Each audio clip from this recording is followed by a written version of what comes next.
Szivarjék a számban, lellök a bárban, megnézem a filmet, ennyi az élet.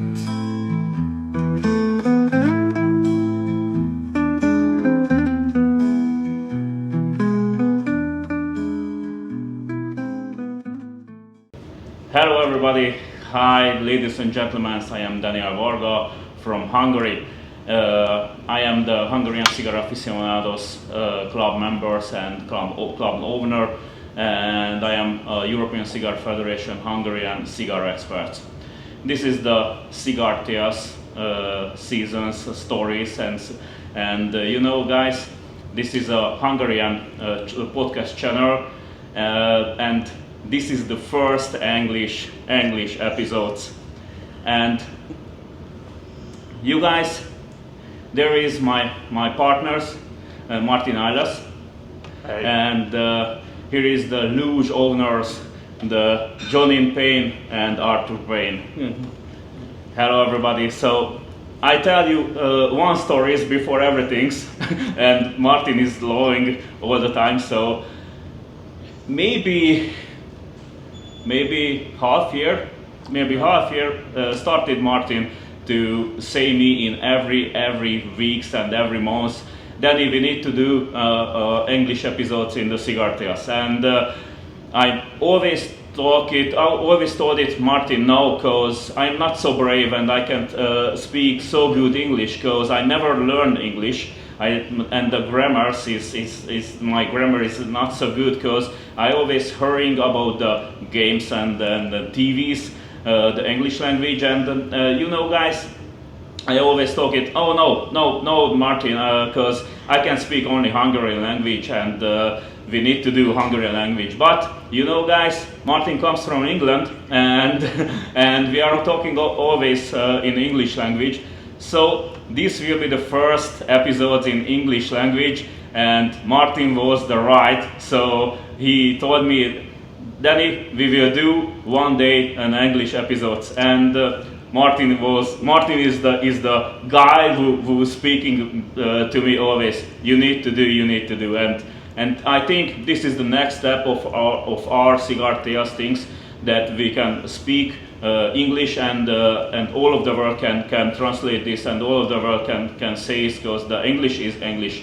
And guys, thank you Martyn, thank you for everything. Thank you for the half years, and thank you for you always speak to me, Danny, you need to do, and thank you. It's appreciated.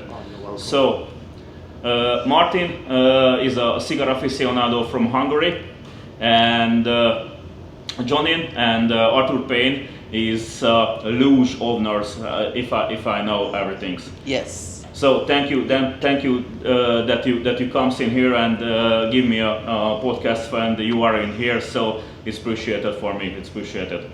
So guys, tell me the stories about the LUJ. Tell me the stories. Of LUJ. Well, LUJ, who his full name was Olujide Oluyeba, yes, was a beautiful Nigerian man.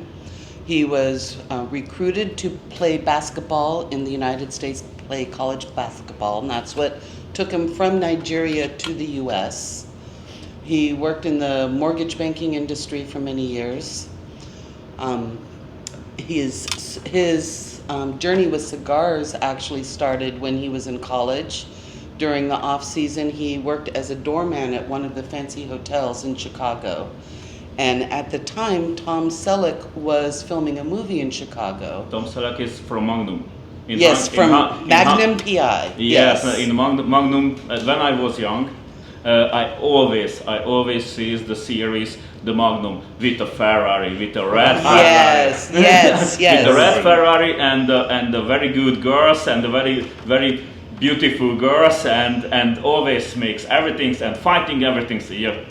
Well, the one parked outside? Well, it's funny you mentioned the beautiful girls, because the way LUJ started with cigars was he noticed that Tom Selleck, as he would be returning to the hotel in the evenings, he'd have a beautiful girl on one arm and a cigar in his other hand. Oh. And LUJ noticed that he was paying more attention to a cigar than he was the beautiful woman. So he asked him one night, Mr. Selleck, why do you pay more attention to the cigar than the beautiful woman? And Tom said, well, have you ever had a cigar?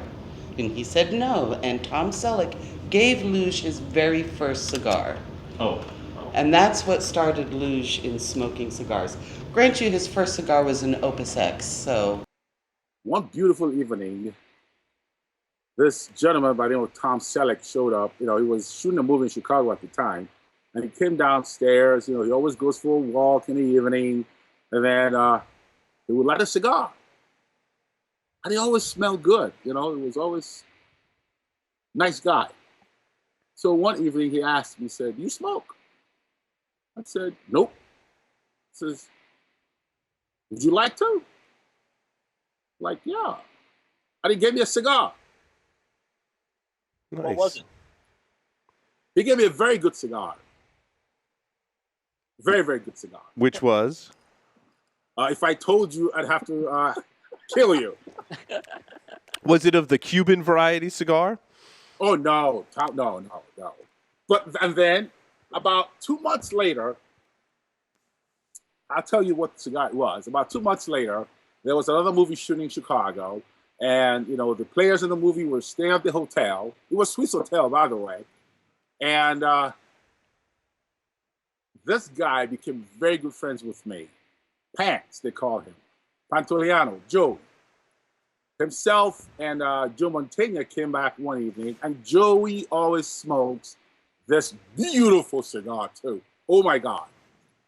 So Joey asked me if I smoked. I said, yes. He said, what do you smoke? I said, I do now. What? You said, I do now. Well, I didn't say now because I was already trying to play big. Yeah. And he was like, you do? I said, yeah. He said, what do you smoke? I told him what I smoked, and I didn't tell him how I started it. And he was like, oh, okay. I got something better for you. I said, oh, really? He says, yes. And then he gave me another one. And that cigar blew my mind into shreds. So what was the cigar that Tom Selleck gave you? Ashton. Excellent. And what was the cigar that the second one? Opus X. Ah. Oh, now you're talking Paul's language. That's right. Speaking my language now. He kind of set the bar pretty high. Yes. And then several years later, well, not several years later, I'm not sure exactly how long, Luj went on vacation to the Dominican Republic. Yes. And he met with the owners of Artista, and he blended his own cigars for his own personal use. In the first time, if I wanna read about the LUJ cigars, it's always the mixing is not allowed. For the wrappers, for the binder, for the fillers. I meet in first time the LUJ cigars in 2015. When I was very young. So I meet him first time in 2015 with the LUJ cigars. One of my friends sent me from US Morphos, a LUJ Morphos. Yes. And if I smoke him first time, the chocolate, the coffee, and you know the creams was so good, nice. and the levels was in the same levels, and it was very good, and always comes from the head from the food zones to the middle zones and the head zones. It always do it very good changes, and you know, I think the LUJ Morphos was my first, maybe the LUJ Morphos 4 was that. Yes. Because maybe it started to made 2014 or 2012 maybe in yes. Morphos 4, and you know, I tell my friends, okay, you need to send me LUJ more, and okay, I'm not in US, and when I was in 2018 in Wien. Mohilla Maria told me, we have got LUJ. Oh, Maria, you have got LUJ. I need to buy, and he have got only maybe 5 sticks or 5 pieces, and she told me, Danny, you can bring only 5 because everybody wanna LUJ, everybody wanna buy a LUJ, and after maybe 2 months, she sent me for my friends. She gave me for my friends 2 boxes, and my friends bring to me. So thank you, Katie. So, and that was the LUJ Morpheus 2. And after I tried LUJ Serengetis, but it's not in the short coronas like in Hungary. The robusto. You can buy guys in Hungary the short coronas. No. No. In the Serengetis, which The Serengeti, the robusto. Robusto, yeah. But I, After last night, there will be Coronas. It was a long night. It was a good night. Yes, it was a good night because we smoked yesterdays and we meet yesterdays in first time, and maybe after 10 minutes when we start to talk, I ask the guys, do you wanna do a podcast with me? Oh yes, of course. So I in this time I texted Martyn, you wanna come? Of course. Always yes. Yeah, So it was a good things to bring LUJ, and I told in first time Gábor Olasz in Hungary. I told him maybe in 2019 or 2020 you need to bring to LUJ, but we need to wait 3 years or 4 years, and my friends Balázs Lovasz and Zsolt Vornicsak gave Olasz Gábor one Serengetis and one Morpheus, and the guys told it to Gábor, you need to be try and you need to be bring. I did not know he had tried them before I met with him. Yeah. Okay, because I met with him last summer. Yeah. Last June. No. And In Vienna. in Vienna. Yes. He came up to Vienna. Before the Gábor and the Balázs gave it the LUJ. So he had them before that. Okay. Yeah. Very nice. It's that's nice to know. So this is a happy thing for me. The LUJ is Yeah. in Hungary. Very nice. We're happy to be here, and we're thrilled. This is our first trip to Hungary, and it's been very nice. Like us. Thank It's you. been very The nice. first of many. Of course. Of course. Lots of cigars to smoke. Always happy to come. Perfect. Always happy. And your English is great, and as long as you speak cigar, that's really all that matters. Yeah, we need to talking about these cigars, but the history is the first. No. The history. Well, yeah, LUJ, after he blended his own cigars for his own personal use, and was still working as a mortgage broker. And then in 2008, the mortgage business in the United States kind of took a dive. In all of the world. Yeah. 2008 was in all of the world. 2008, it just took a dive. And at that point, he told his friends, I'm sorry, I can't afford to keep giving you cigars. Because he was just making them for himself and sharing them with his friends. And his friends said, you don't need to give them to us, we will pay for them. And that was when LUJ thought, new business venture. So he started, and the shop that he went to told him, well, if you can bring a cigar to me at this price point, I will sell it in my shop. So that's where he started. That was in Chicago. The name of the shop was Up Down, correct? Yes. Yeah, Up Down Cigars in Chicago. That's where he started, and then gradually built out, around the Chicago area, and slowly expanded beyond. No. And I mean, everyone that has tried them loves them. We discovered LUJ cigars when we were living in Hawaii. No. And it was one of LUJ's friends was in Hawaii on business, and came to a cigar. We had a cigar night every Thursday in this public Row Bar. at the Row Bar in just outside of Waikiki, actually in Kaka'ako. I'll just throw the Hawaiian words out there to confuse your audience. Oh. It's a sad story, Hawaii. Yeah. It We've was led a sad, rough yes. we've led a rough life. No. But Vance brought us some LUJ cigars. We loved them. He shared them with the people that he met that evening. After that, Art began corresponding with Luj via text and email. And Luj was a very personal guy. I mean, anyone that knew him, he was always the center of attention and very charismatic. So Luj and Art developed a friendship via text and email. But Luj was very happy guy, but Very. he was 208 centimeter, I've heard 208 centimeter, and maybe 160 kilo, maybe, or 150 kilos. So and everybody told it about Luj. He always sing, he always laugh, he always was happy. And He's a gentle giant. yeah. And the gentle giant teddy bear. And that's the best way to describe him.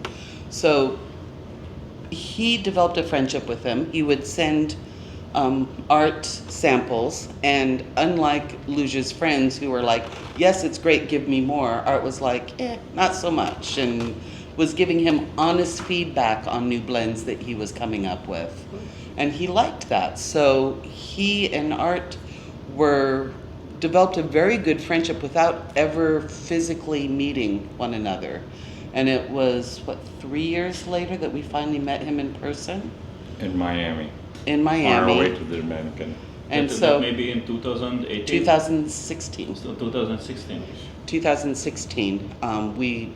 First time we met him in person was to vacation with him for a week in the Dominican Republic, which was a wonderful week. I mean, Way too much drinking, way too much smoking. Oh, There's no. no such thing. Oh, No such thing. I can believe that. Oh, no. And lots of laughing. a lot of laughing, and yeah, it was a fun Stories. week. A lot of stories. It was a very fun week. And we just got to know Luj, and he became instant family. I can't even describe how instant the connection was. So, The first time we met in Miami, as soon as we got to Dominican, was my birthday. Oh, And that weekend was my birthday, and he gave me a box of cigars that he rolled especially for me. oh. a custom blend. Because he just knew for I Art. had, two favorites of his blend, which was the Serengeti and also the Morpheus. Morpheus natural wrapper, not the Maduro wrapper. Oh, And he made a kind of a blend of those two. And I must say, I've tried through the years to get that blend, from him. And even on his deathbed, right before he died, Luj, you have to tell me, because we have all the all the blends recipes. of every cigar that he ever made, except for the Arthur Payne. no. And I like, Luj, tell me. And he goes, so I lean into him and I go, yes. He goes, it's a secret.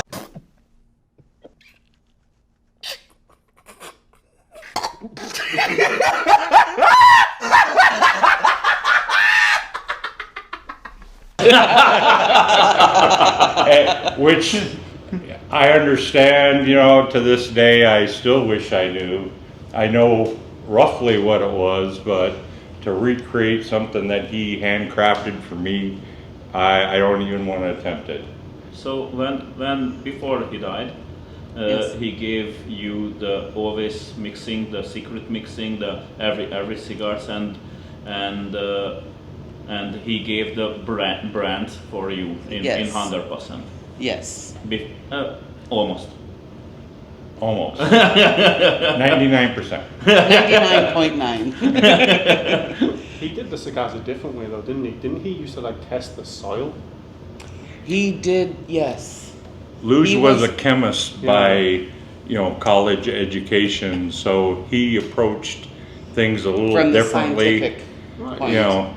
And he would look at, the different, soils and, different blends. And when he tried, making a new blend, he would just walk through the factory and take a leaf of this, roll it up and and he was always, you know, cupping the smoke and you know, taking it to his face, you know, to smell it, and you know, he had always watched everybody around him when they smoked, you know, a cigar and how they enjoyed it, and so he took a different approach than, you know, some not readily available tobaccos, but you know, he experimented a lot. I think that's what makes it special, no? I think that is exactly what makes it special. He would take flechettes of several different tobaccos from different parts of the world. He would light one, you know, just the little leaf rolled up, and smell it, light another one and smell it, and put that down. And he'd have like 6 or 7 lit at the same time, and 2 of this and 1 of that, and like, no, take that one, pick up another one, and okay, yeah, that's good, and write it down, and just kind of like mix and match different tobaccos. And because he had access to tobaccos from all over the world, with the exception of the Dominican Puro and the Colombian Puro, all of his cigars are a blend of Dominican, Ecuadorian, Nicaraguan, Indonesian, Mexican, North American. I mean, it's just whatever. And he can roll cigars too. I'm sorry? He can roll cigars. I never watched him roll a cigar. He had me do it a few times. Yeah. You know, he was always He had me do it a few watching. times. He was a very observant person. No. Yeah. So when we went to the factory, we both learned how to roll. Oh. So in the Artista. yes. Oh. Artista. Yes. Yes. We both learned how to roll. Tamboril, Santiago. Oh yeah. I can believe it because I read it so many times about LUJ, but I wanna do this podcast, like, you know, if I meet him first time in 2015, I can't found some things about LUJ. In 2018, I can maybe found 1 or 2 reviews about the cigars, about the Morpheus, and it never tell it about the stories, never tell it about some things about LUJ, about Oluyeba.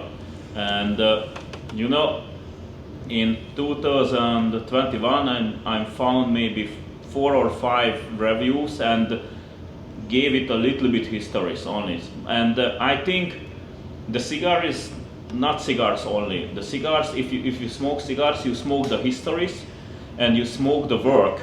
The people's work who work with these cigars. I think if we smoke these cigars, the Adidas, the LUJ Adidas, if I can touch it, the cigars before it's work minimum 200 people. Yes. I think, and you know, if 200 people works with these cigars that I smoke, it need to be give it big things. Need to be give it a very big things to smoke this. Give it respect and Yeah, appreciation. give to be respect. Yes. I think a common number in the tobacco industry is 300 hands, you know, touch that product before it gets to you, or you might be the 301, you know, but 300 is the number I'm familiar with. From the farm to Yes.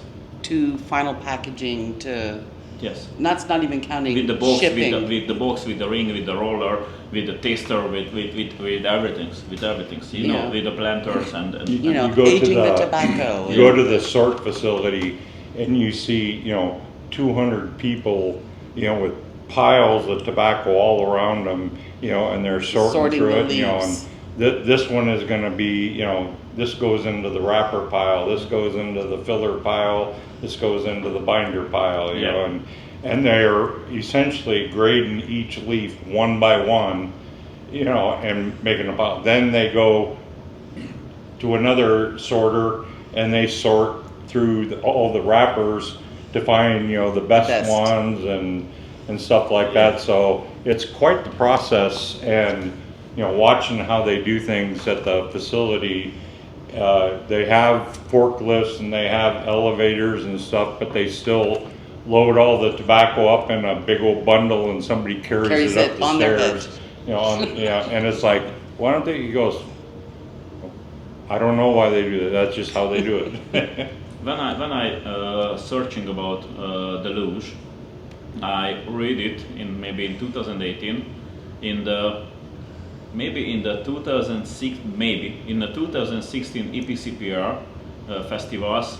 LUJ bring only every lines from 20 to 100 cigars. Correct. And one of guys went him and I wanna buy with these cigars more than 20 boxes. And LUJ told it, we have got one, we have got this only.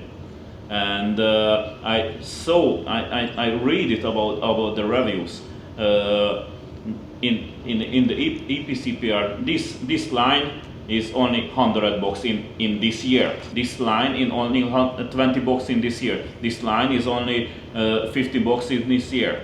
And LUJ always told it, if we sell this, we need to do again. But in the next year, this year is all of these cigars. And it was very rare cigars. It was very rare cigars. Well, he was a true boutique, kind of guy, and one of his biggest things that he never wanted to do was to sell to the big retailers. He was all about a mom and pop, brick and mortar shop where you would go in there and the guy, would talk to you about what you liked and, kind of found out a little about your smoking history and then would recommend a cigar or find out what you liked. And then he goes, oh, okay, well, have you ever tried one of these? And then that's how his cigars basically got started, was somebody making a recommendation. Whereas in a big retailer where you have 200 blends or cigars in there, one little boutique brand would not stand out.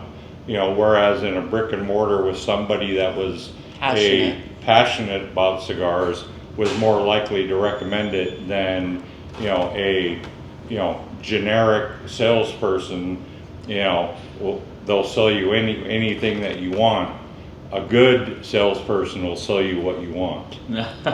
In fact, we went on a tour of cigar lounges and cigar shops in Georgia, in Atlanta, Georgia. And as we were going into the shops, in many of these cases, he had appointments with the shop owners, but we would drive up to the shops, park a little bit around the corner. This was in 2016 or This would have been in 2017. But he would park around the corner and he would send me into the shops first because he wanted to know how the people in the humidor and how the people in the shops talk to me as a woman.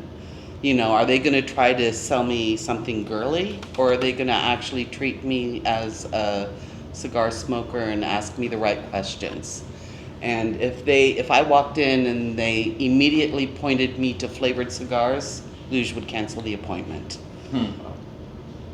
Whereas if I walked in and they'd ask, well, what do you normally smoke? Then he would keep the appointment and then would come in and talk with them about his line. It's a very hard business for a woman. Yes, maybe. yes. There are not a lot of, it's growing. There are not a lot of female cigar smokers in the United States.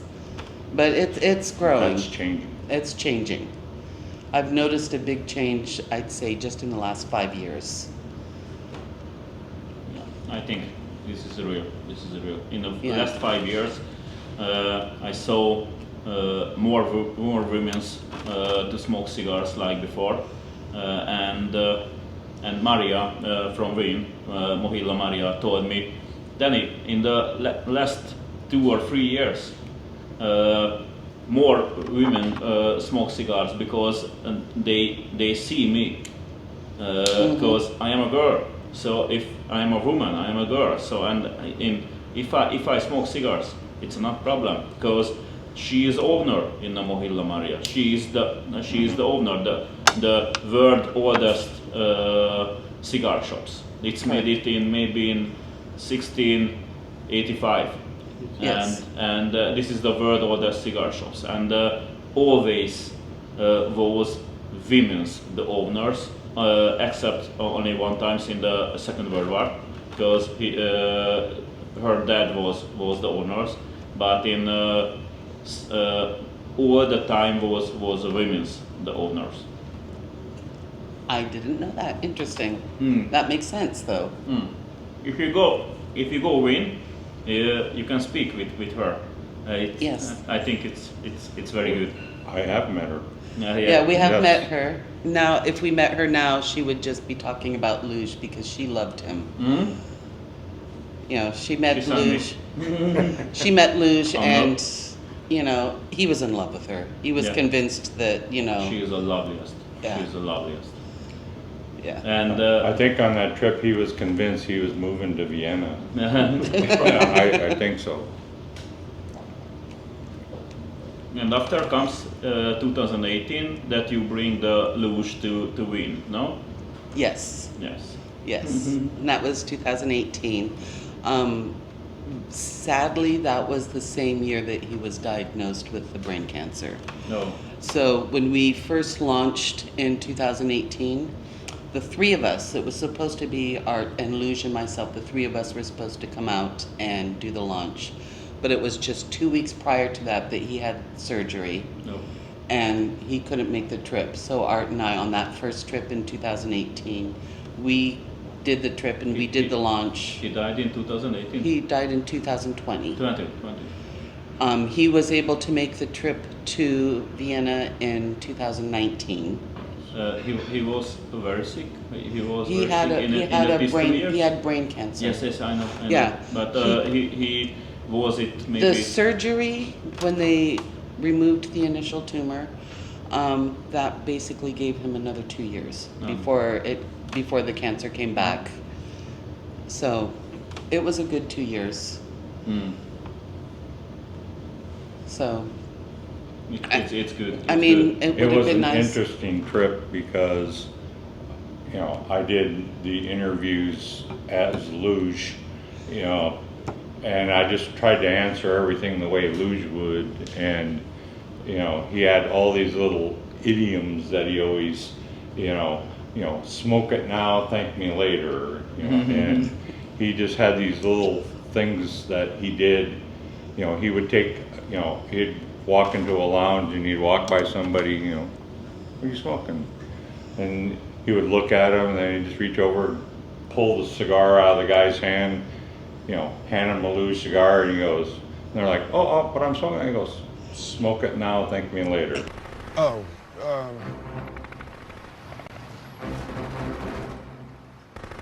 good job. Because Luj was such a giant, a huge, very imposing looking Nobody black ever man. said no. You know, no one's going to say no because he looks scary. He isn't scary, but if you don't know him at first, he looks, you know, scary because he's just was so big. Yeah. That everyone was just sort of shocked as he's taking the cigar out of their hand. They didn't know what to do, and then he'd hand them something delicious and wonderful.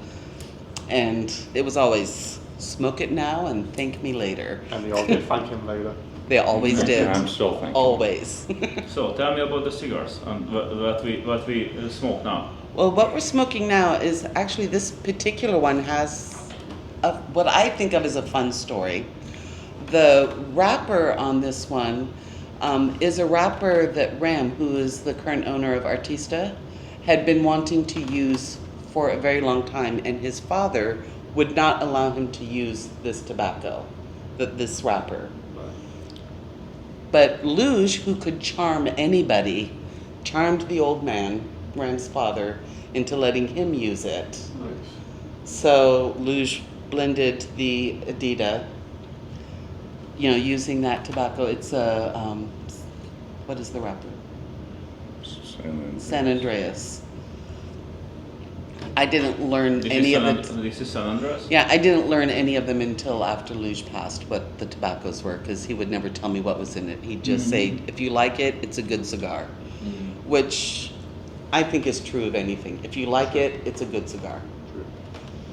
And the filler and the binder? And the filler and the binder in this? It's The filler, I believe, Even at this point, I is, still have to look it up. Yeah. Ecuadorian, My first time smoking it, it's and delicious. the binder is a Dominican binder that is grown on the Artes oh, plots. so Yeah. it's a binder. It's a Dominican.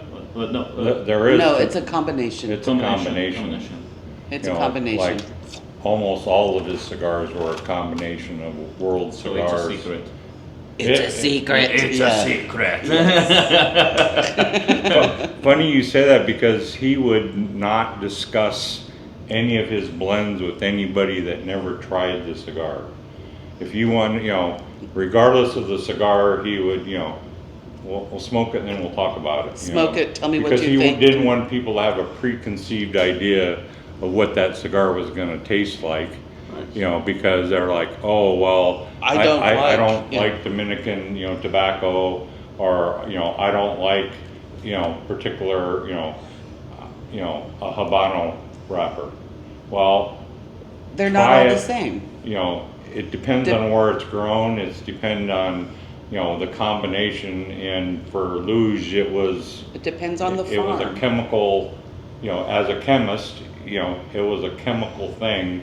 The smell, the taste, the experience is all combined together, you know, for the cigar Yeah. experience. How much sun did that leaf on that plant get? You know, what how type of much- soil was it grown in? You know, he was that kind of guy. He just, you know, overanalyzed everything. And so you do you do the same when you first give a cigar to someone who's not smoked it? We just On tell them any to cigar, try I will try any cigar, you know, and whether you like it or not is only after you've finished one. Yeah. You know, do you know that, you know, that's right up my alley, or, you know, some cigars, you know, the first 2 minutes you're just like, I like that, you know, I mean, there's something about the, you know, the smoke and the aroma and the whole experience, you know, because it also depends if you're smoking on your back porch or if you're with friends, you know, that all adds to the experience of a cigar. And Absolutely. the more you're with your friends and people that, you know, you hang out with and, you know, talk with on a daily basis, the more you share things and you'll point out little things about a cigar and they're like, Oh yeah. it does, you know, like the Cocoa Puff. The cocoa. You know, the Serengeti. I mean, everybody that, you know, smokes that, you know, are like, a little chocolatey there, and you know. Tell me about the cocoa puff. What does it mean? Because the followers don't know what does it mean. Cocoa puff. There's the Serengeti is out of all of Luj's blends, that was his first blend, and that was his personal favorite, you know, of his children, because he considered these his children. And we nicknamed the Serengeti. We've nicknamed it the Cocoa Puff. Cocoa Puff? Because it has the chocolatey notes to it. And it has a brown label. You know, it's got the. And what does it mean in the cocoa? The cocoa, it's coconut or chocolate. Chocolate. Like chocolate. cocoa. Like chocolate like cocoa. Yeah. Cocoa Puff, chocolate. Yeah, that's a. And if I know your first morning cigars after the coffee or with the coffee. With the coffee. Is Serengeti, the cocoa My puff. personal favorite for my first cigar of the day is a Petite Corona Serengeti and a nice cup of coffee. The combination is just a beautiful way to start the day. So that's my favorite.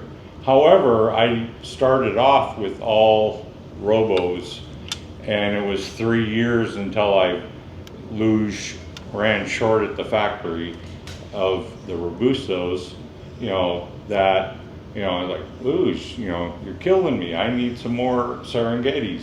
He goes, well, Perfectos, yeah. I have Perfectos and I have, you know, Petite Coronas, you know, and I was like, what?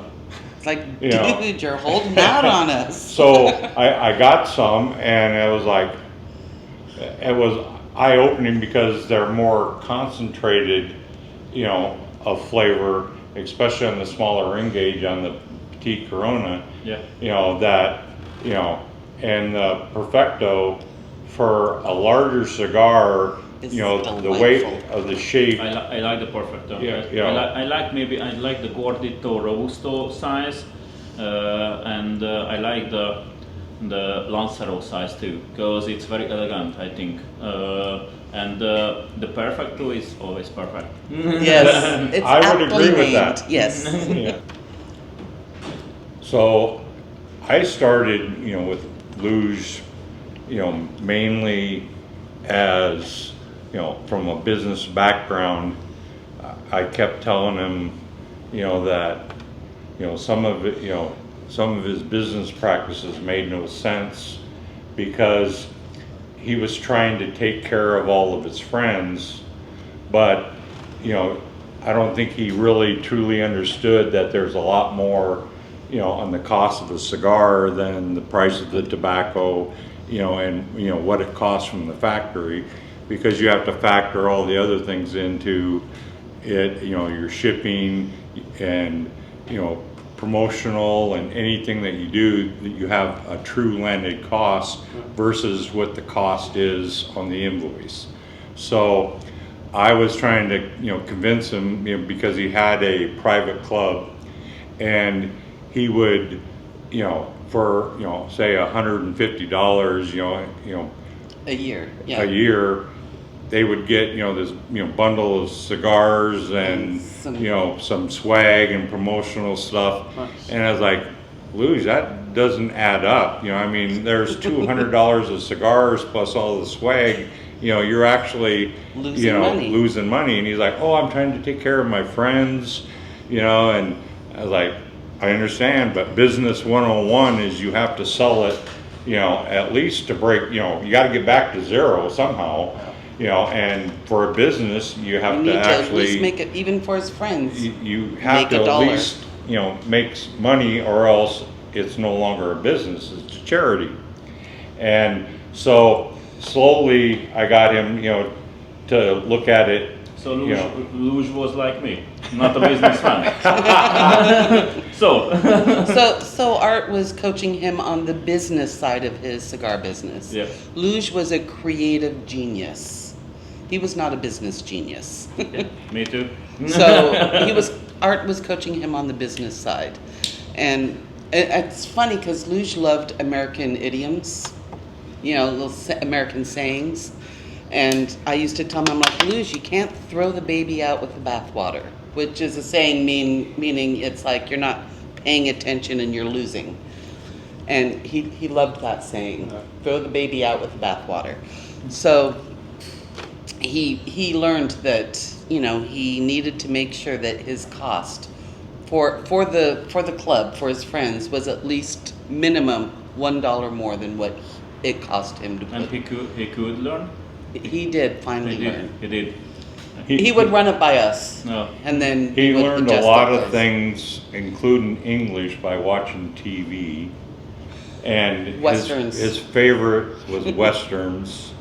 And one of the, you know, cigars that he made, what, you know, he wanted to make a cigar like Clint Eastwood smoked in, you know, the spaghetti westerns, you know, Yes. the good, the bad, the ugly, fistful of dollars, a few dollars more. You know, he always had that, you know, long. Well, in Luj's hands, you know, a Lancero looks like a little kid. You know, looks like. So that he made a lot of Lanceros, and it was because he thought that looked, you know, like Clint He thought it made him Eastwood look like smoking. Clint Eastwood. Yeah, a 6'10" 350-pound Clint Eastwood. Yeah, it's a 280 centimeter. And you know, guys, he was a giant. He was a very big giant, and I think he always sing.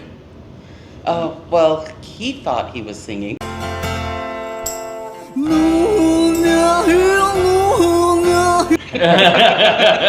So kind of like me. And like me. At PCA, he brought his guitar, and you know, he would sit there and play the guitar, and he played, you know, for a self-taught person, he played fairly nice. well. Oh. You know, but as soon as he started to sing, you know, I was like, Sorry, I'm having trouble hearing you. well, I'm Yeah, gonna just silence it. he could not sing. His singing was atrocious, as is mine. Which is funny because Shut up. right before he passed away, he and I were singing to each other. Luckily, Art was the only one in the room. I did not record it. I did not. No, but For it was a everyone's special sake. moment It because he had told me like a few days before he passed away, he was really sad and he told me, he's like, I don't want to be forgotten.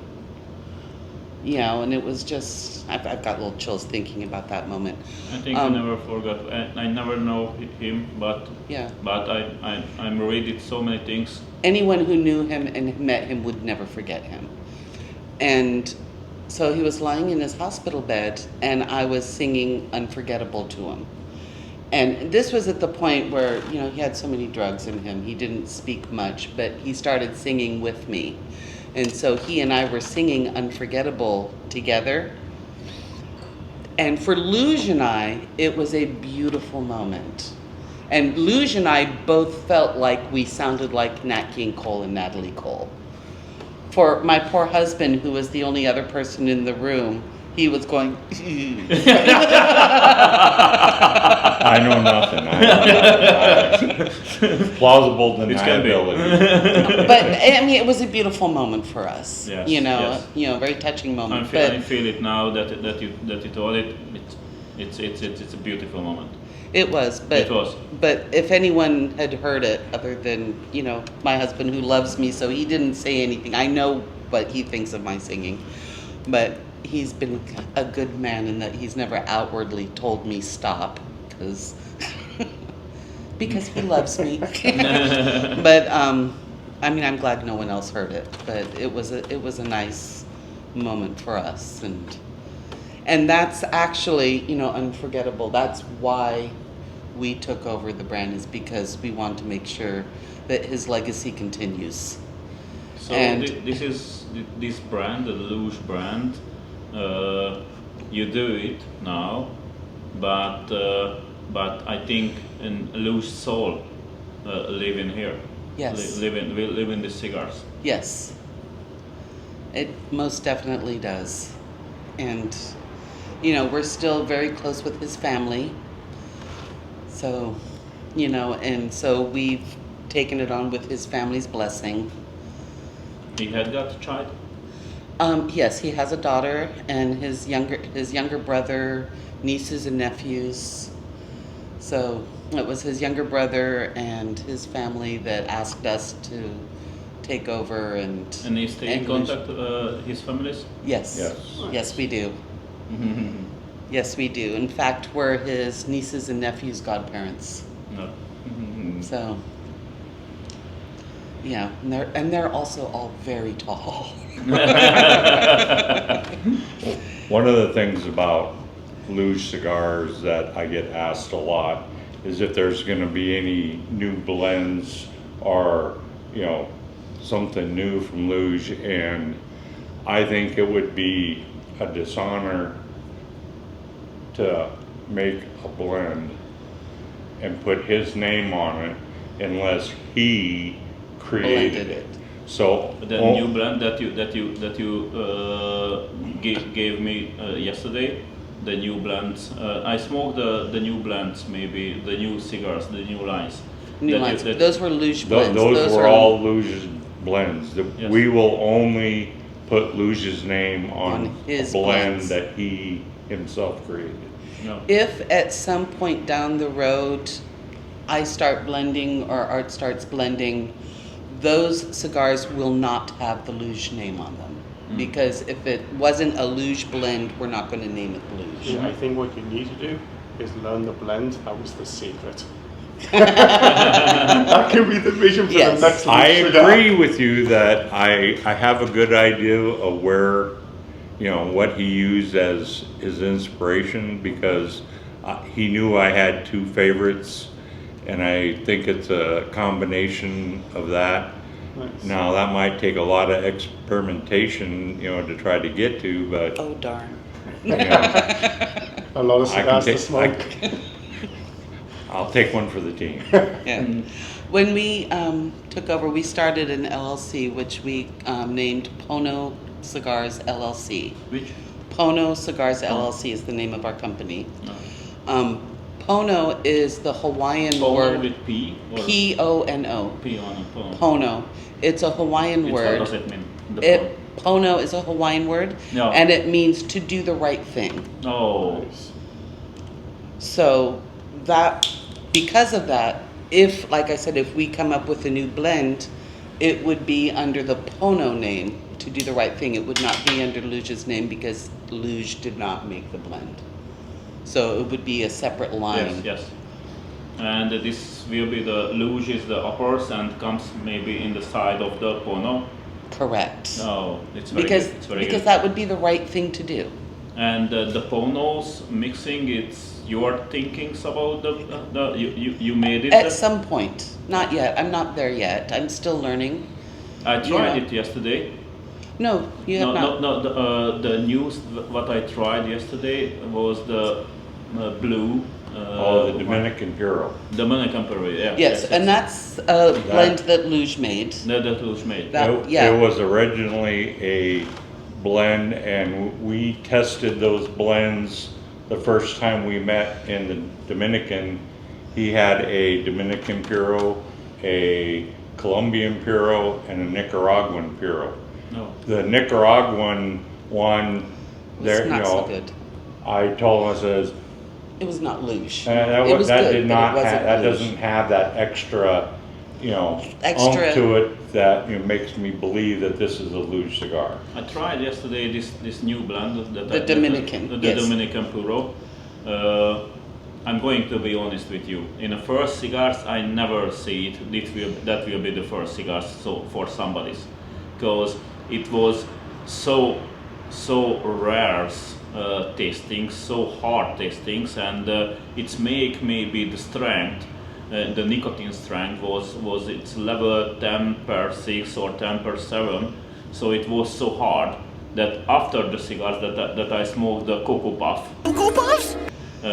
I need to be calm a little bit to can't tasting, can't feel the tastings, and you know after if I give somebody these cigars, I gave the last cigars, because you know the step by step. If somebody is build the cigars lines that smokes in one day, I think always need to be start with a light the cigars light, and then work up. goes to the night. It's need to be smoking harder and harder or stronger cigars. Absolutely. A lot of people are that.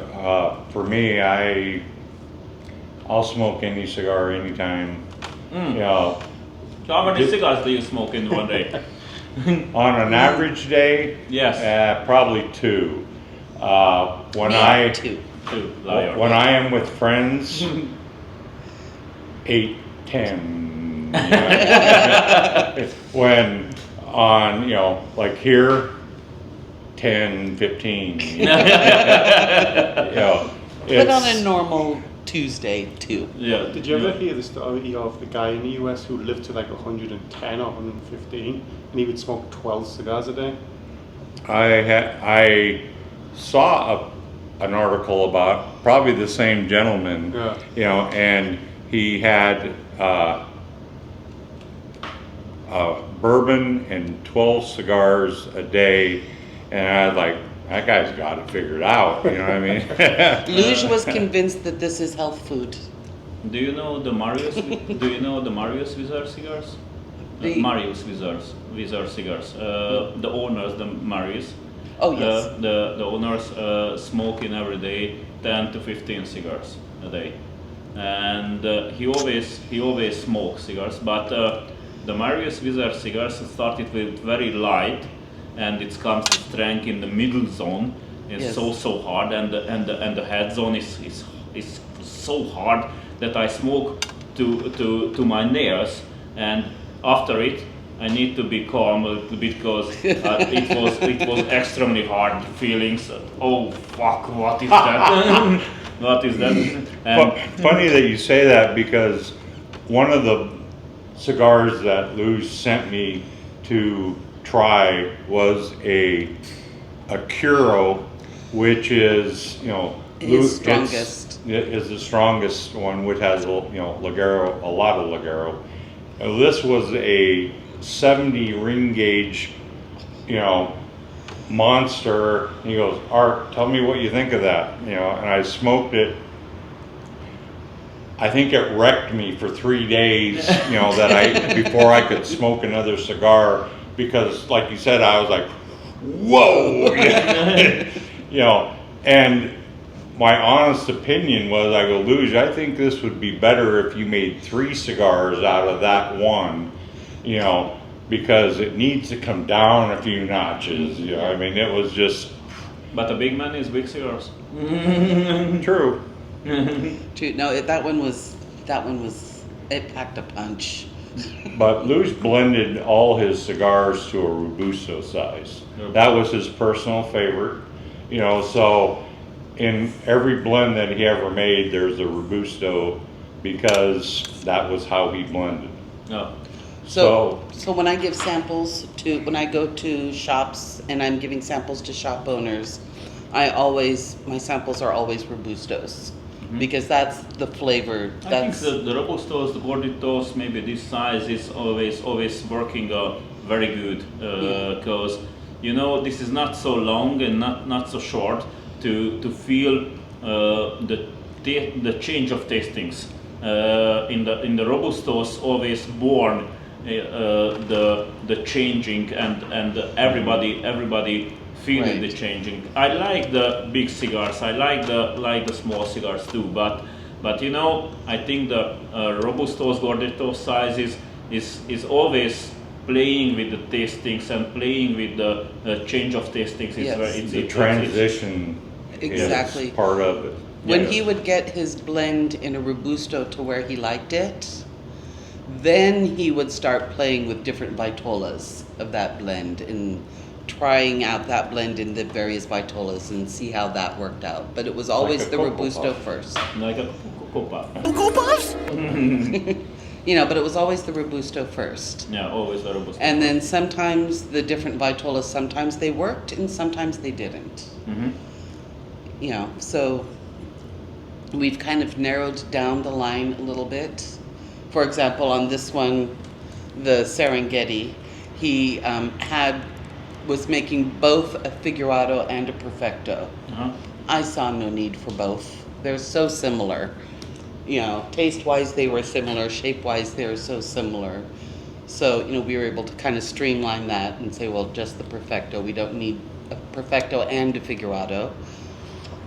He even had a short robusto and a robusto and a robusto like. And the toros and the narrow it down a little bit, you know. And after 2020, it's the LUJ is yours. Yes. And what happened after it? What happened? Well, we're just doing our best to carry out his legacy. It was in 2018 is when we first brought it to Europe. This year, we finally brought it to Hungary. Yeah. We're hoping to expand more throughout Europe. The business model for cigars in Europe is much easier from a business standpoint to deal with than it is in the United States. Really? How come? Because in Europe you have brokers, tobacco brokers. Okay. You know, so I deal with, you know, Alpha Tobacco here, and then Alpha Tobacco takes care of, you know, distributing it through the different shops. Yes. In the United States, we would have to go to each individual shop ourselves. Are you serious? Wow. Really? Yes. So that makes it very difficult because the United States is very large. Yes. There are brokers, you know, in the U.S. However, a broker a lot of times will represent multiple 20 brands. to 30 different, you know, companies, And part of it is how much time are they spending promoting your blend versus the other blends that they represent. And you know, LUJ was very much about brick and mortar. You know, the person that he wanted selling his cigars, you know, had a love of that cigar enough to promote it on its own over other cigars in their shop. You know, so he wanted he was a dead set against big boxes, online ordering, you know, all that, you know, so he was dead set against going to, you know, chains or somebody that had, you know, 20 different stores. You know, he was not interested in that. He wanted a brick and mortar, you know, a person that, you know, when you came in, paid attention to what you liked, and instead of selling you whatever cigar you were looking at, you know, would introduce themselves, talk to you about what you liked, you know, what type of cigars you liked, what, you know, your experiences were, and on a more personable level. That was just how LUJ was. That he wanted to know more about you and what, you know, made your smoking experience better than, you know, you know, it's like going into a grocery store, you know, and, you know, you have 20 apples there, you know, which one are you going to buy? Well, most people will buy the one that they always buy. Yeah. You know, what's going to make you try a new apple that's on the shelf? A good produce person that says, here, try this. A good salesperson that, you know, Yes. that would find out that you like a sweeter apple or, you know, a little more tart, you know, more crisp. Yeah. You know, find out more about what your experiences were, and that's what he wanted. And going forward, is that something you're going to continue, or are you going to work with like ambassadors as well to help? I think going forward we're going to continue, you know, with the same idea that we have, you know, in Europe, that we have been, you know, slowly contacting, you know, actually word of mouth has been. Word of mouth is how it's the best thing, you know, for us, because we came here because of great people, you know, that have tried, you know, LUJ cigars and wanted them, and, you know, talk to the, you know, right people, and, you know, you got to get these, you know, and it's and those that's how we people open that accounts in the U.S. And that's what drives the business, is people that, you know, have an interest in a great cigar versus we have a good people cigar. who have had LUJ cigars that go to their local shop and ask their local shop, can you get these in for me? And then they contact us and we'll go out and see them. So that's on you to start asking for LUJ. Yeah. You know, I think this is very necessary, the podcasts in US. So many people made in US cigar podcasts. But the problem, all the podcasts, all the fucking podcasts in US, that everybody made it only 5 minutes or maximum 10 minutes podcast. Of my podcast is built up always, but in Hungarian language before, that if somebody buy a cigar, maybe the LUJ Edida, and don't know what they need to feel in the cigars. We always making a long videos, 1 hour or 1.5 hour or 2 hours long videos, because if I burn the cigars, it start the podcast. We always talking about some things and the cigars, and if I feel changes the tastings in the cigars, I see, okay, I feel now it's changed this at this time. If somebody is to start to burn with me in the phones on or the TVs, seeing and burn at the same time like me, they always be in this zone like me, and in feeling the the same time in the same place, and if somebody's making, it's very good. But in US in 10 minutes oh, the cigar is very good, it's maybe 1.5 hours long, but we need 10 minutes, and I feel that, and the middle zone that, and the head zone that. Oh, it was a good cigar. Thank you. It's appreciated. Bye. And fuck, why? That doesn't tell you anything about the cigar. And this, the tastings, that feel the tastings, and the say what he feel the tastings is never he feel the tastings. He always read reviews and always see the same things always. And you know, every people is different. Every Yes. people is different. If you feel some tastings, it's not necessary that I feel the same tastings, because the aroma in the nose, in the retros, it's always different. Because you grow up in US, I'm growing in the Hungarian little town, and if I growing in the little town, I always feel different aromas in the cigars like you. Yes. And this is the important. This is the very important in the cigars. The aroma is always different with every people, and the tastings in the tongue, in my mouth is maybe same, but the aroma is always different. And the aroma is going to evoke different memories for you Yes. than it does for me. Yeah. Because we grew up in different places. Yeah. As I was, trying to, learn more about cigars and expand my own palate, we would go to cigar festivals where I would get a bag full of, 100 different cigars, all different brands, different Yes. blends. And when I'd sit at home to taste them, I never read the reviews before I lit the cigar. Never. And when did you start smoking cigars? In 2006. Okay. Wasn't it 2000? Yeah, 2006. Your first cigar was in Paris. In Paris. And your first cigars? I think my first cigar was one that I stole from my uncle about 50 years ago. 50? It was a White Owl.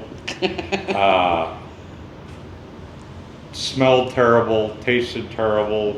I think I got sick. And How old were you? our uncle caught us and made us smoke the whole thing. And I got deadly ill. But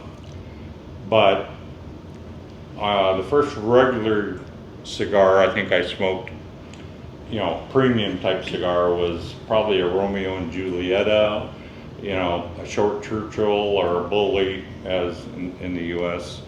And, This was the U.S. Roman. Yes, Juliet. yes. And, I smoked, Monte Cristos, number twos, and, a lot of what I call the East Coast of the U.S., Arturo Fuentes and stuff like that. It was a customer of mine wanted a particular cigar, and it was a Tatuaje Coronu. Yeah.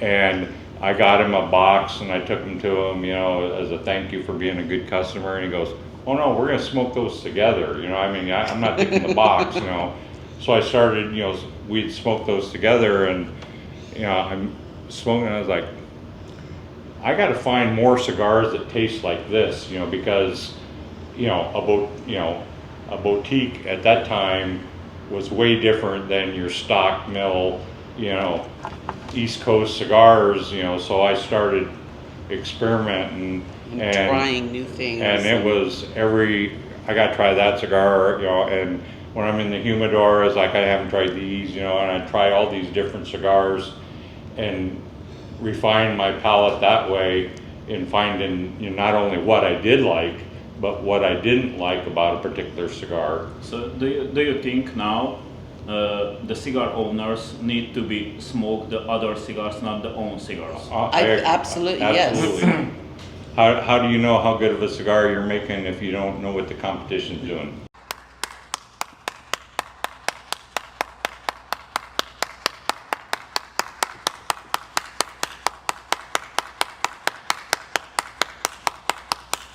Yeah, you know, I think, but I'm not owner. I think if somebody's smoking only own cigars, the problem is you feeling the same testings, and if the other owners making a new way, maybe the cigars, maybe when there comes the Matafina. Matafina, in a Brazilian Matafina comes, it's very, very good tastings, I told you yesterday. And everybody start to use and try to use Matafinas. And some of cigars working with very, very good, the Matafina. And some of not, but you know, this is the mixing problem, I think, because the very good cigars, if you found the very good mixing, the very good brand, you can use in your own cigars. And if you for inspiration. Yes. For inspiration. Yes. And in fact, I'm very excited. You know, on this trip to Europe, we do not plan on going home with any LUJ cigars, but I will be going home with cigars. Yeah. Well, if you need a hand to smoke them, I'm more than happy to help. He is a liar. We always smoke Cuban cigars. Which again is something that we cannot purchase in the U.S. So there are cigars that I can purchase here that I cannot purchase in the U.S. and I plan to do so. I think what you said about, you know, different, you know, an example would be Cameroon wrappers. Yes. You know, Melissa High. That you know, very few people could pull that off, you know, and then as it became more prevalent, you know, another one would be, you know, Connecticut broadleaf, or, you know, San Andreas wrappers or stuff. Only by smoking other people's, you know, creations, you know, can you get inspired, you know, hey, you know, I really like that wrapper, you know, I mean, you know, and then they can experiment on their own. See what we can do with it. You know, So your contact is very good, the other owners. Yes. I have which cigars owners do you have a contact, maybe? That I've met. We've met Pete and Yanni several times. Let's see, who else have we met? Steve Saka, Jonathan Drew, who else? You know, Risty from Risty from JSK. Risty. Thank you, Risty. Thank you, Risty. Risty, when we first took over LUJ Cigars, and, you know, I didn't know where to start, you know, to get licensed and everything else. I didn't even know where to start. I called Risty, who owns JSK Cigars, and he was very generous with his time, and he told me what websites to go to and what paperwork I needed to fill out and how to get licensed in the U.S. and how to get our, you know, tobacco importer license. And so I think the owners always help each other. Owners. Yes. Help each other. And we in Hungary, the guys who smoke cigars, always thinking, oh no, the owners is always fight with them. Oh no. In fact, the last time I met Jonathan Drew was at an event in Colorado, and I introduced myself. I mean, I had met him at several events as a customer before, but when I told him, I said, oh well, my husband and I, we took over LUJ Cigars for LUJ, and he's like, oh, LUJ, and he had met LUJ and loved him. And he's like, oh, so you guys are doing LUJ now. Great, here. And he gave us, like, all of his swag and, you know, all of his things and, you know, wished us luck and let me know if you need anything and what can I do to help you. And I think I don't see it as a competition because, you know, we're really not competing. We're all trying to promote something that we love that, you know, and they have gone through the same trials and tribulations that every other owner has gone through, and, you know, trying to grow or, you know, broaden their horizons. And I have found nothing but, you know, love and help, you know, from what would, you know, most would think would be your competitor, but you're not really competing because two different, you know, people with the same tobacco will come up with two entirely Completely different creations. cigars. Now you make that 100, different, manufacturers with the same tobacco, you will probably end up with 99 combinations that are different, and maybe 2 are similar, but there is a lot in the creation process. Exactly how many leaves of one are you using versus for your filler and your binder. It's a chemical process, in essence, that you're creating something with an agricultural product that changes year to year. Whether that temperature was the same that year, or how much water it got, the type of soil it was grown on. It could be the same seed, grown in 5 different locations, and you're going to get 5 different tastes. So what would you say would be the biggest obstacle to grow a cigar brand? To What's been your biggest obstacle growing LUJ? Just getting it out there. Yeah. Having to go to all of the, again, in the US, we have to go to each individual cigar lounge independently, one from another, and it's like every day starting from scratch. Okay. I think the biggest obstacle is a matter of time. How much time are you willing to invest in marketing and other aspects of it. Being a small boutique brand is a lot different than a multi-million-dollar brand that when they started the same way. So it's a matter of time before you can spread your wings enough to where do you get the best bang for the buck. Well, for me, the best bang for the buck is coming to places like here and meeting wonderful people and, sharing our experiences and, over something that we all love, which is a good cigar.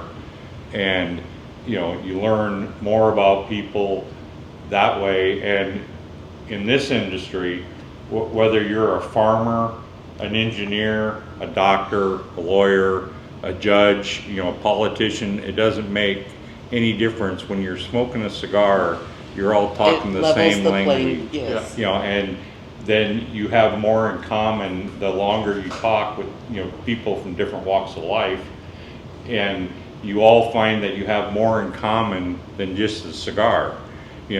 Your experiences and but you start off with the common denominator, and the common denominator is a great cigar. He was just commenting that this was his first LUJ cigar and he enjoyed it. And the Oluyeba is the one that brought us to Europe. Okay.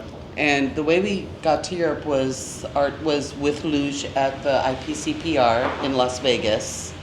And Johan Galli was looking for a seat at the bar. It was crowded, and Art said, "Here, sit down," and handed him this cigar, the Oluyeba, and Johan loved it. He smoked it, the ash all the way down, Like me. and said, "We have to get this cigar. I'm just waiting for my boss. We have to get this cigar." And that was the one that he fell in love with, and then tried all the others. So which one would you recommend for someone who hasn't smoked LUJ before? The This Oluyeba. one? I would say either the Oluyeba or the Serengeti. My personal favorite is the Petite Corona of Serengeti, Which is not the yet Cocoa here. Puff, Cocoa Puffs? which after last night will become available in Hungary. But this cigar with a cup of coffee or bourbon or anything, and the retro on this is just phenomenal. So this is my morning cigar. Every morning, this is what I smoke. And tell me about nowadays. Tell me about your days, because you are traveling so much, I think. How looks your years? How many is the traveling time? Not a lot of traveling time because I like home. Oh. But we come out here hopefully once a year to Europe. We do a cross-country trip across the U.S. So once a year. Next time we will do another podcast. Sure, absolutely. If you're here, yes. Yeah, I will be here. Okay, yes. Or we will go to you. Yeah, and we do a cross-country trip, a road trip, where we drive from Tennessee to Colorado, up to South Dakota, and back through, you know, a big loop once a year. And we have several shops that we'll stop in, and we do that once a year. And that's usually about a 2-week trip. Yes. Usually. Yeah. So. And what is your plan in the next time? In the next year or in this year? Do you will go to the Asia or somewhere? I think next year we're gonna go to Dortmund. Dortmund, yeah. And I think we will meet because we need to go there. you know, it's just a natural progression. You know, now that we have, you know, 2 countries in Europe, and I've received inquiries, you know, from some people in other countries, and you know, what will it take to, you know, well, you have to meet the right person, you know, and you know, you have to create an interest, much like happened here. You know, people, you know, that have tried the LUJ cigars, you know, in Austria, were the reason that we are here is because they shared cigars with their friends and other bloggers, and that created an interest. And so when the opportunity arose, you know, last year we met, you know, we were in Vienna for the Vienna's, you know, Big Smoke, and communication was a beautiful thing, because a blogger, you know, started, you know, what will it take to get this here, and you know, and he communicated with, you know, the people here, and next thing you know, they drove over and met us in Vienna. We had a nice long conversation that included Ram from the Artista factory. He was here last year, and he was able to discuss the logistics, and it's a little different in, you know, the way you barcode stuff, and yes. In Europe, it's very, very hard to come to other countries to come to cigars. In Europe, if comes, need to barcode, need to be EU legalizations, and so much things. Yes. And you know, it's very hard maybe, but if you are in, you can go in every countries in Europe. Well, we have the advantage in that since our cigars are made at the Artista factory, and Artista is already worldwide. When it came to bringing the LUJ cigars into Hungary, I was able to talk to Ram from Artista, and he was able to guide me in what needed to be done and point me in the right direction. And once you know exactly what needs to be done, it's not difficult. It's just a matter of knowing what needs to be done and having someone that can guide you and say, okay, well, you need to do A, B, C, and D, and then once these things are completed, then we can produce, like, you know, track and trace. Yes, track and trace, yes. Which is not common in the U.S. at all, but it wasn't that difficult once, you know, somebody explained it. Yeah. You know, that had already done that process, so it was just a matter of copying what they did. But they needed like the weight of each cigar. We have got one episode that talking about with Olasz Gabor Olasz to the track and trace systems and everything. Exactly. But this is a Hungarian language, and if he told me these systems, I believe that, oh fuck, it's very hard. It's not once you know what is needed.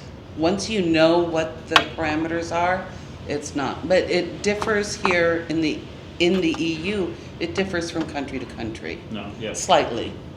And once you know what's necessary, it's not difficult. For example, with Hungary, the track and trace needs to be on each individual stick. Yeah. Whereas in Austria, it only needs to be on the box. Okay. So, but once you know that it needs to be on each individual stick, it's like, fine, we'll put it on each individual stick. That's not a problem. You know, It's a shame that you have to put all the ugly stickers on the cellophane. Okay. Thank you, guys. I think I will quit this podcast because we are long. We are maybe this is the 1.5 hour. So the people, I think we need to do the next podcast again for our next conversations. We can. Oh, thank you. It's Absolutely. appreciated for me. Thank you, everybody. Thank you, Martyn, for the last half year to speak with me and always told me we need to do English podcast. So thank you guys that you are here. It was my pleasure. It was my appreciated. So thank you, everybody. Thank you the Budapest Cigar Lounge to give us this very beautiful places. And somebody is in Budapest, comes to Hungary in Budapest, need to be see this lounge. Beautiful lounge. Yes, this is a very beautiful lounge. If you want to follow me, you can find me on Instagram and Facebook, the Hungarian Cigar Aficionados names. And guys, if you wanna hear some music in between the cigars, you can find the Landai site on YouTube. This is my music because I write poets and I give music for the poets. And if you go to the Landai site, you can find the playlists for cigars. I have got there is 8 music, so you can do it in for the place to hear, and I think this is very good, and you can hear it. So follow us on here in YouTube. We will do more podcasts in English language. Maybe the next podcast in English language will be Davidoff, the one of cigars of Davidoff. I don't tell it now. So guys, thank you. It was my pleasure that you are in here. So thank you guys, and this is the time of the end, time of the goodbye. So thank you everybody. We will see the next time, like in Hawaii. Aloha. Bye.